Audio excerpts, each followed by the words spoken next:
কিন্তু আল্লাহ সুবহানাহু ওয়া তাআলা বলেছে যেই ব্যক্তি আমার কাছে ক্ষমা চাইবে তার উপর আমি ক্ষমাও করব, দয়াও করব। দয়াটা কিভাবে বুঝবেন আপনি বলেন? সুবহানাল্লাহ, এটা তো ক্ষমা। আল্লাহ বলছে তোর জীবনের সমস্ত পাপকে জমা করে দিয়ে আমার কাছে ক্ষমা চা, আমি ক্ষমা করে দেব। দয়াটা কি? দয়ার জন্য একটা খুতবা লেগে যাবে। একটা শুধুমাত্র আমি আয়াত বলবো, সুবহানাল্লাহ, যেটা বলেছিলাম সূরা ফুরকান 69-70 নম্বর আপনি পড়েন। আল্লাহ বলছেন যারা আল্লাহর সাথে নাফরমানি করেছে তাদেরকে শাস্তি দেবে, কঠিন শাস্তি দেবে। তারপর 70 নম্বর আয়াত আল্লাহ বলতেছেন ইল্লা মান তাবা ওয়া আমানা ওয়া আমিলা আমালান সালিহান উলাইকা ইউবাদদিলুল্লাহু সাইয়্যাতিহিম হাসানাত ওয়া কানা আল্লাহু গফুরার রহিমা। এই আয়াত আল্লাহ সুবহানাহু ওয়া তাআলা বলছেন তবে যারা তওবা করে ফিরে আসবে এবং সৎকর্মে লেগে যাবে, আল্লাহ বলছেন ওর জীবনের যত পাপগুলো আছে আমি এটা নেকি দিয়ে পরিবর্তন করে দেব। এটা কেন করবে আল্লাহ? ওখানে আল্লাহ এই কথাই বলেছে ওয়া কানা আল্লাহু গফুরার রহিমা, কারণ আল্লাহ হচ্ছেন ক্ষমাশীল এবং দয়াবান।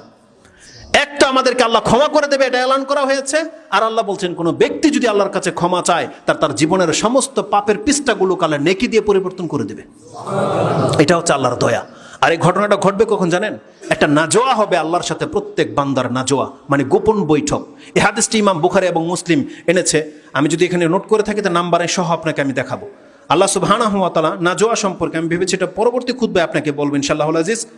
এই হাদিসটা নাজোয়ার অধ্যায়ে রয়েছে, বুখারী এবং মুসলিমে হাদিসটা আছে।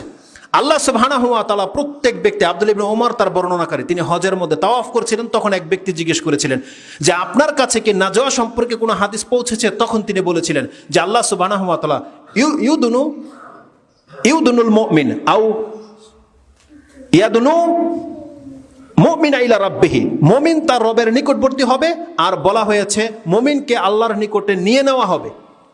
তারপরে সুম্মা দারাবা কানাফাহু আও কালা কামা রাসূলুল্লাহ সাল্লাল্লাহু আলাইহি সাল্লাম। কানাফা হচ্ছে চাদর। আল্লাহ সুবহানাহু ওয়া তাআলা প্রত্যেক মুমিন, পুরুষ মুমিন মহিলাকে আলাদা আলাদা ডাকবে হাশরের মাঠে একটা স্পেশাল জায়গায়। তখন সেই ব্যক্তি আল্লাহর সাথে পার্সোনাল কথা বলবে, সেখানে কেউ থাকবে না, কোনো মুতারজম থাকবে না, একটা চাদর দিয়ে ঘিরে নেওয়া হবে। কারণ সেই পৃথিবীতে যে পাপগুলো করেছে আল্লাহ শুধু তাকে শোনাবে না, তাকে দেখাবে। আমরা আজকে মোবাইলের মধ্যে যা দেখি, টিভিতে যা দেখি, সব কিছু সিসিটিভি ক্যামেরায় কে অপরাধ করেছে দেখে না? আল্লাহ প্রত্যেকটা ব্যক্তির পাপকে দেখাবে। আল্লাহর দয়া দেখেন, আপনার আমার পাপগুলো যদি আল্লাহ হাসরের সবার সামনে দেখাতো যে দেখো এই হুজুর এই পাপ করেছে, বড় বড় কথা বলেছে, এই পাপ করেছে, শাস্তি দেওয়া লাগবে না, ওটাই আমাদের লাঞ্ছনা হওয়ার জন্য যথেষ্ট, যখন আপনারা সবাই সেখানে উপস্থিত থাকবেন। আর যদি দেখানো হয় আমার পাপগুলো ওইভাবে, আমার তো ওখানে মরে যাওয়াটাই বেটার, তাই নয়? আল্লাহ সুবহানাহু ওয়া তাআলার দয়া দেখেন, যে পাপগুলো আল্লাহ দুনিয়াতে প্রকাশ করেনি, আল্লাহ সেই বান্দার সাথে কি করবে যাতে কি হাসরের মাঠে প্রকাশ না পায়, আল্লাহ চাদর দিয়ে ঘিরে নেবে এবং বান্দাকে বলবে ইউকাররিরুহা, যাতে করে সে বান্দার স্বীকারোক্তি নিতে পারে যে দেখো তো এই পাপগুলো তোমার কিনা। সে বলবে আরাফতু রাব্বি আরাফতু, দুইবার করে বলবে যে আল্লাহ আমি বুঝতে পারতেছি আল্লাহ এগুলো আমারই পাপ, আমি করেছি। আল্লাহ সুবহানাহু ওয়া তাআলা সেই ব্যক্তিকে বলবে সাতারতু লাকা ফিদ দুনিয়া, দুনিয়াতে সেই পাপটাকে আমি আল্লাহ ঢেকে রেখেছিলাম, ও গাফারতু লাকাল ইয়াউম, আর আজকে আমি তোকে ক্ষমা করে দিলাম। যে পাপটা আমরা দুনিয়ায় করেছি আল্লাহ বলেছে এটা আমি তোর জন্য, শুধু তোর কারণে আমি দুনিয়াতে ঢেকে রেখেছি, প্রকাশ করিনি, আর আজকে সেই পাপটাকে আমি আল্লাহ ক্ষমা করে দিলাম।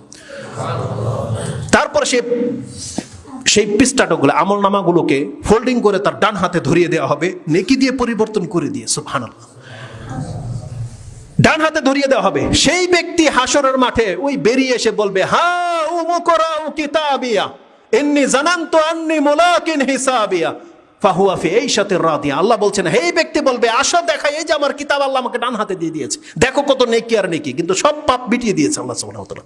ইউবাদদিলুল্লাহু সাইয়্যাতিহিম হাসানাত, আল্লাহ বলেছেন তার পাপগুলোকে নেকি দিয়ে পরিবর্তন করে দেব এবং নেকির খাতাটা তার ডান হাতে দিয়ে দেওয়া হবে। সেই ব্যক্তি হাসরের মাঠে এসে বলবে হা উমুকরাউ কিতাবি, আসো আমার কিতাবটা তুমি পাঠ করে দেখো কত নেকি আর কত নেকি।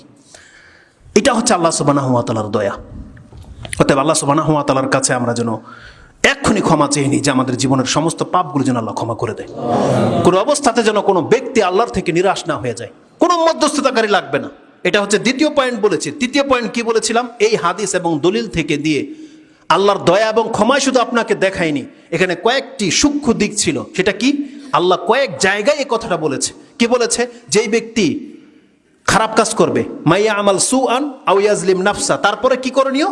সুম্মা ইস্তাগফিরিল্লাহ, তারপরে যদি সে আল্লাহর কাছে ক্ষমা চায়, তার মানে আপনাকে আল্লাহর কাছে ক্ষমা চাইতে হবে।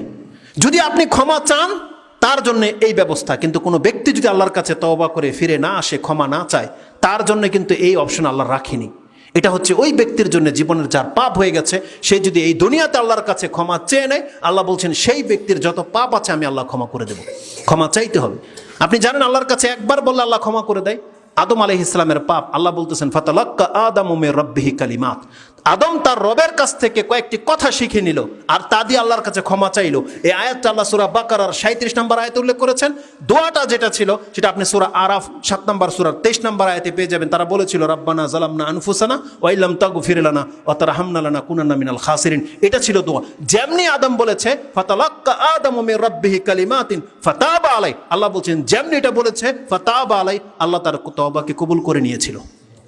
কোনো মাধ্যম চেয়েছে আল্লাহ, কোনো ডোনার চেয়েছে আল্লাহ, বলেছে কোনো আমার রাস্তায় তুমি খাসি মুরগি জব করো, আল্লাহ বলেছে যে এটা মান্নত করো, তারপর তোমাকে ক্ষমা করা হবে, কিচ্ছু করা হয়নি। আল্লাহ সুবহানাহু ওয়া তাআলা বলছেন কোনো বান্দা যদি আমার কাছে ক্ষমা চায়, এই বান্দার জন্য আমাদের জন্য আরো সহজ ব্যবস্থা আল্লাহ রেখেছে। আল্লাহ বলছে তুই বান্দা একবার ডেকে দেখ, আমি তার জীবনের সমস্ত পাপগুলোকে মাফ করে দেব। এটা হচ্ছে আল্লাহ সুবহানাহু ওয়া তাআলার ক্ষমা এবং দয়া। অতএব আল্লাহর কাছে আমাদেরকে ক্ষমা চাইতে হবে, আল্লাহর কাছে আমাদেরকে তওবা করে ফিরে আসতে হবে।